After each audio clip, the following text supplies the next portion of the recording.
Hello YouTube, selamat datang di channel Motomobi. Pertama-tama kami ingin berterima kasih kepada pihak-pihak yang membantu dalam video yang tidak bersponsor ini. Pemilik mobil dan sirkuit Sentul. Mohon follow sosial medianya sirkuit Sentul.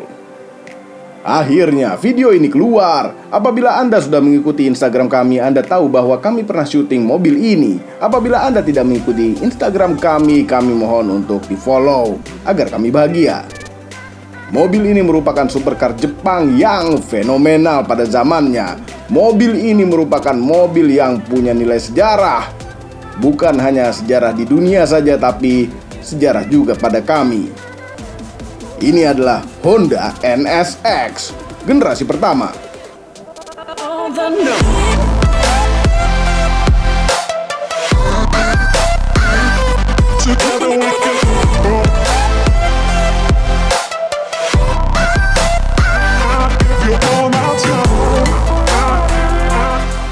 Mobil ini di Amerika namanya Acura NSX karena orang Amerika menganggap merek Honda itu adalah merek mobil murah, sehingga untuk yang mahal-mahal Honda memakai merek brand Acura. Macam Lexus di Toyota, macam Infiniti di Nissan. Yes, dulu pertama kali mobil ini keluar pada tahun 1990 merupakan mobil yang benar-benar out of the box di antara para produsen-produsen Jepang, berniat melawan Ferrari yang V8. Konsep pertama mobil ini jauh sebelumnya, yaitu tahun 1984 dengan nama Honda HPX yang kepanjangannya adalah Honda Pininfarina Experimental. Ada Pininfarinanya, berarti Pininfarina terlibat dalam desainnya. HPX adalah mid-engine dengan V6 yang tadi kami bilang, berniat melawan V8-nya Ferrari. NSX sendiri kepanjangannya adalah New Sports Car dan X-nya tidak jelas apaan, karena X yang dimaksud adalah macam variabel yang dicari pada pelajaran matematika. NSX ini didesain oleh orang Jepang yang namanya Masahito Nakano bersama Chief Engineer Shigeru Uehara, dengan desain yang hampir tidak ada mirip-miripnya dengan Honda HPM konsepnya.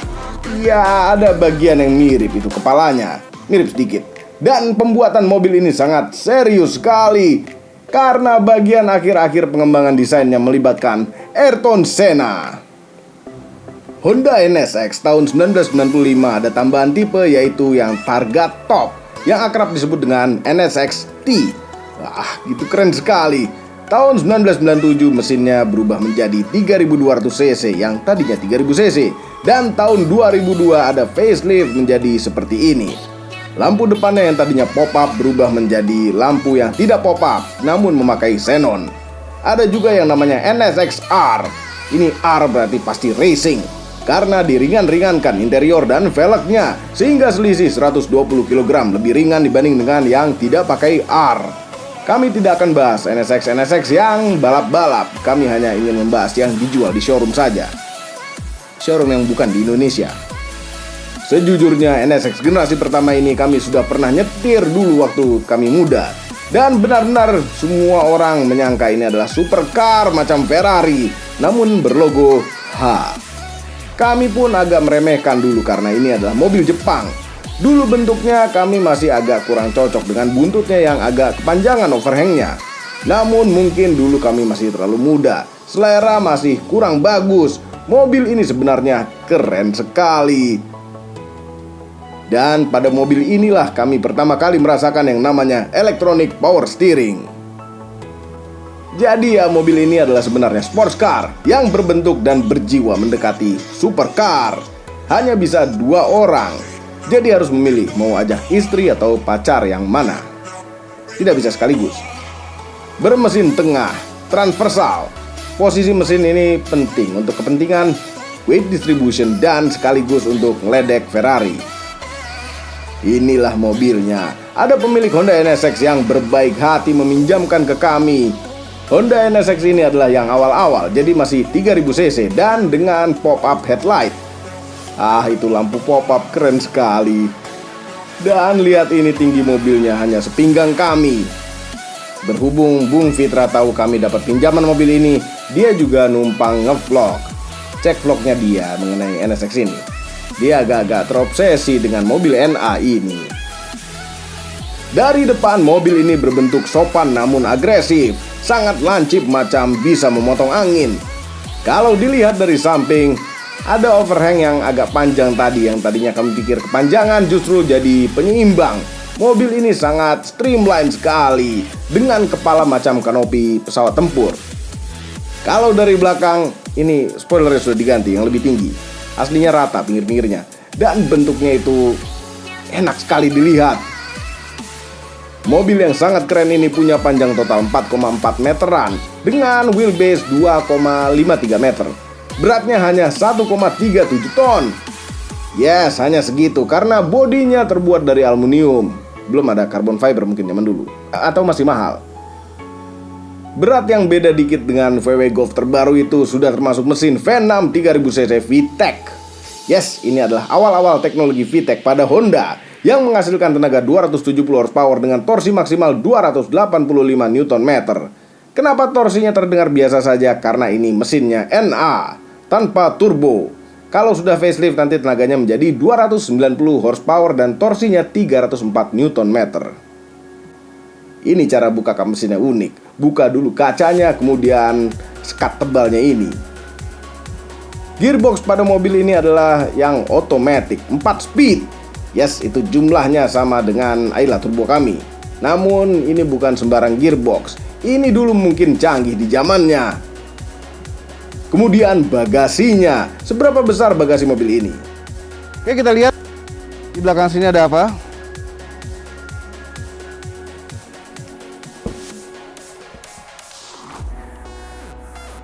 Nah, ini adalah bagasinya.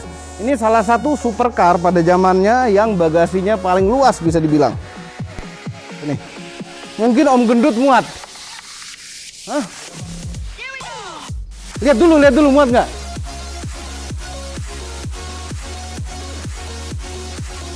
Masa nggak muat?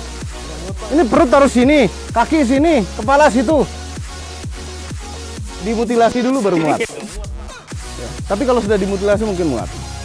Yes, overhang belakang yang agak panjang itu menjadi ruang bagasi. Bagasi ini besarnya sama sekali tidak bisa dibilang besar. Namun untuk ukuran mobil sport yang ke supercaran ini cukup luas. Ya, setidaknya ada bagasinya. Kemudian kalau di belakang situ adalah bagasi, bagaimana yang di depan? Mari kita buka. Isinya adalah ban serep yang space saver, dan minyak rem, dan air wiper, dan radiator. Yes, ini adalah mid engine tapi radiatornya di depan. Jadi ada 2 selang pendingin dari depan mesin yang melewati kabin. Tapi tidak tahu lewat mana. Anda mau lihat interiornya? Tunggu dulu. Mohon hentikan sementara video ini dan tekan tombol jempol ke atas. Subscribe channel Motomobi dan afiliasinya. Berikut dengan tombol loncengnya agar kami bahagia. Handle pintu mobil ini agak tidak biasa karena tempatnya itu macam di pilar. Dan ini menjadi lebih mudah diraih karena tidak kependekan. Dan pintu lebih bersih. Begitu pintu dibuka, kacanya frameless yang menambah keseksian dari suatu mobil. Ini dia interiornya. Desainnya katanya terinspirasi dari kokpit F-16. Namun kami tidak bisa menilai karena kami belum pernah naik pesawat F-16. Intinya interiornya sangat amat nyaman, adem dan enak dilihat. Tidak seperti supercar pada zamannya. Ini masih banyak kemewahan, power window dan bergelimpangan, kulit di mana-mana, leather maksudnya. Kita awali dari door panelnya. Ini AC untuk bagian samping melewati door panel karena memang menurut kami dashboard ini dari desainnya agak jauh dengan badan. Posisi lubang AC yang di door panel itu dapat mendinginkan muka karena itu lebih dekat dan Anda akan terlihat lebih segar. Apa hubungannya? Tombol power window ada di sini, central lock dan ini sangat seperti Honda. Kemudian instrumen clusternya sangat simple juga dibacanya, ya seperti Honda. Dengan dial besar, tidak ada aneh-anehnya sama sekali. Yang beda dengan mobil-mobil lain adalah di steering column-nya ada tonjolan besar. Sebelah kiri untuk tombol hazard dan defogger. Dan di sebelah kanan untuk pengontrolan lampu dan untuk mengaktifkan cruise control. karena di tuas sennya hanya untuk mengontrol lampu sen dan dim atau high beam. Kemudian setirnya ini besar, tidak besar diameternya namun besar dan gemuk tengahnya karena ini ber-airbag. Airbag zaman dulu perlu space yang besar, membuat gendut suatu setir. Di tengah ada jam digital khas Honda di zamannya. Dan ada lubang AC tengah, ada pengontrolan AC dan audio yang cantik menjadi satu, macam integrated. Ini terlihat sangat rapi sekali. AC-nya memang tidak dual zone, tapi sangat simpel sekali cara pengoperasiannya. Kami tidak sempat tes suara audionya. Ya, memang harusnya enak di zamannya juga, karena di belakang di antara jok ada subwoofer. Yes, kami ingat ini. Ada subwoofer namun bassnya agak kurang nendang. Itu seingat kami. Kami rindu sekali masa-masa ini, di mana semuanya dioperasikan dengan tombol-tombol yang benar-benar terasa kalau diraba, dipencet dan diputar. Di bawahnya lagi ada asbak atau tempat menyimpan sesuatu. Kemudian ada shifter otomatis yang konvensional. Yes, kami benar-benar rindu zaman ini. Dan rem tangan maco. Di belakangnya lagi ada konsol tempat penyimpanan yang sangat amat kecil, tapi ya lumayan, setidaknya ada. Joknya, ini lihat, joknya kebaket-baketan namun nyaman dan enak apabila Anda duduki. Ini seperti duduk di lantai karena kaki macam selonjoran ke depan.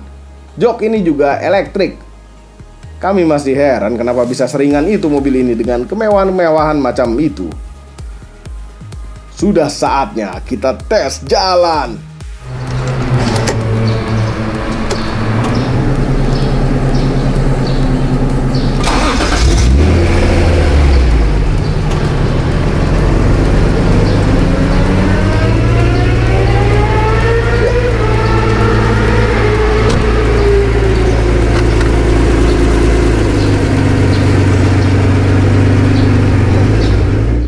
Wah, ini raungan suaranya benar-benar sampai ke hati.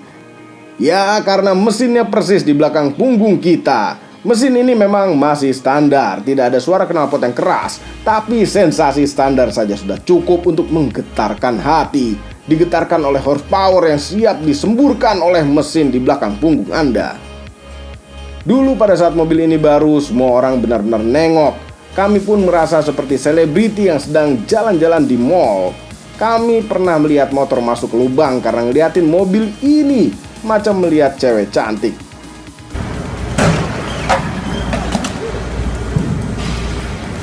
Kami yakin sekarang pun masih demikian aura yang dikeluarkan mobil ini. Namun ya jadi agak berkesan sombong, tidak seperti naik mobil klasik macam Mercy Kebo. Namun mengenai kekedapan suara dari luar agak kurang. Mungkin segini cukup di zamannya. Mungkin karena kacanya frameless. Suspensinya tidak terlalu nyaman, cenderung keras, karena ini sudah memakai coilover dan velgnya sudah tidak standar lagi. Namun kalau standarnya kami masih ingat juga, itu agak lumayan keras. Namun kekerasan itu membuahkan kestabilan yang mantap. Weight balance-nya karena mesin di tengah membuat rasa yang luar biasa. Ditambah lagi steering feel-nya yang begitu direct. Walaupun ini electronic power steering, ini EPS karena menghemat ruang dan keribetan selang-selang antara mesin dan rack and pinion steering. Ini handlingnya luar biasa enaknya. Center of gravity-nya itu sangat rendah memang karena mobilnya itu pendek. Dan ini terasa pada saat kecepatan yang lebih tinggi. Electronic power steering-nya sangat memberat, sangat. Sehingga direct sekali rasanya. Bukan dengan setir. Bagaimana dengan tenaganya? Kami sudah berjanji kepada yang punya agar tidak digeber-geber mobilnya. Jadi steering wheel dan tenaga berdasarkan ingatan kami.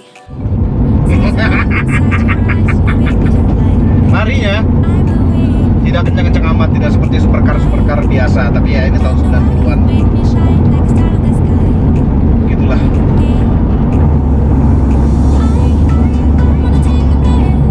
Larinya itu sebenarnya kencang pada zamannya. Waktu mobil ini baru dapat mencatat waktu 6 detikan untuk mencapai 100. Namun itu yang manual. Kalau yang otomatis katanya 7 detikan.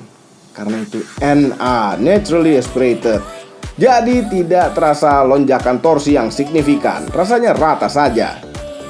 Tenaga yang dihasilkan adalah 270 horsepower. Mungkin karena pada zaman itu Jepang punya regulasi tenaga mobil tidak boleh di atas 280 horsepower. Tapi ya perlu diingat, mobil ini bodinya ringan. Lalu bagaimana dengan pengeremannya? Ini sudah ABS dan feel remnya. Ya sejujurnya mobil ini sudah tidak sehat lagi remnya. Namun yes, kami masih ingat rasa remnya dulu.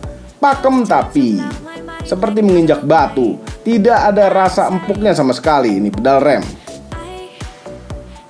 Macam Honda lainnya pada zamannya. Dari semuanya itu yang paling enak adalah rasa percaya diri naik mobil ini. Ya bukan hanya dari kekerenannya, tapi juga dari posisi duduknya. Walaupun rendah, tapi terasa tinggi. Karena seperti mobil tahun 90-an lainnya, dashboard itu rendah, pandangan seperti lebih luas. Posisi nyetir itu enak sekali. Walaupun setirnya jauh, tapi ini dashboardnya tuh rendah sekali, sehingga ngelihat ke depan tuh sangat enak dan tidak berasa pendek sekali. Walaupun rasanya kaki ini sudah seperti di aspal dan posisi udah selonjoran, ini duduk seperti duduk di aspal lah. Tapi merasa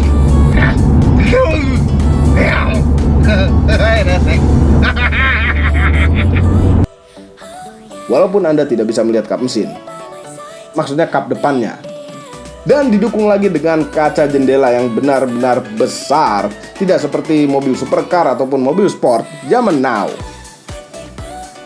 Kami benar-benar rindu masa-masa ini, masa-masa di mana handphone masih hanya orang super kaya yang punya, internet masih belum merakyat, bahkan sebagian besar manusia belum kenal.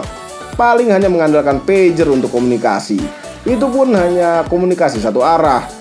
Dan hampir semua orang itu on time kalau janjian, karena tidak bisa WA atau SMS. Overall, mengenai Honda NSX generasi pertama, merupakan mobil yang bisa dibilang klasik yang super duper sangat spektakuler. Memiliki mobil ini adalah investasi yang luar biasa. Bahkan di Amerika sana harga bekas mobil ini masih di atas $100.000. Namun spare partnya dapat dipastikan susah. Sebenarnya kami suka dengan mobil ini, suka dengan bentuknya, suka bahwa faktanya ini merupakan investasi yang mahal dan harganya terus meningkat. Semahal apa mobil ini di Indonesia? Yang pasti sudah bicara miliaran. Namun kami tidak suka satu hal pada mobil ini, karena mobil ini naturally aspirated atau NA. Karena kami suka turbo. Walaupun ini mobil seksi, Honda NS seksi. Semua ini adalah opini pribadi saya. Kami tim Motomobi tidak dibayar spesial pun oleh apapun dan siapapun yang terlihat pada video ini. Jangan lupa tekan tombol jempol ke atas dan subscribe channel Motomobi, Om Mobi, dan Mas Mobi apabila belum. Berikut dengan tombol loncengnya. Share video ini ke seluruh dunia melalui sosial media Anda dan jangan lupa follow sosial media kami, khususnya Instagram. Terima kasih telah menonton.